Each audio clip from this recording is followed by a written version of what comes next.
Лейпциг қаласында Ангела Меркельдің босқындарға қатысты саясатына қарсы наразылық шарасы өтті. Шеруге шыққан 3000-дай қала тұрғыны Меркельдің қызметтен кетуін және мигранттарға көмек көрсетілуін талап етті. Полиция қызметкерлерінің айтуынша, тәртіп бұзушылар қаланың бірнеше ауданында көліктерді, қоқыс жәшіктерін өртеп, дүкендердің әйнектерін сындырған. Тәртіп сақшылары 100-ге жуық адамды қамауға алды.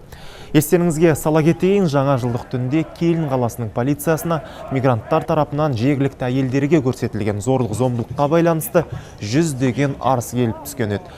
Бұл жағдай Германияның өзге де қалаларында халықтың наразылығын тудырып, канцлер Ангела Меркельдің саясатына деген сенімге сызат түсірді.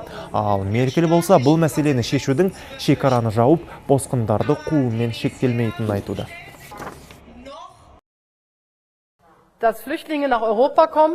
Біз босқындардың келуімен көптеген проблемалармен бетпе-бет келдік. Біздің бұл мәселені әзірге толық бақылауда ұстай алмайтынымыз анық байқалады.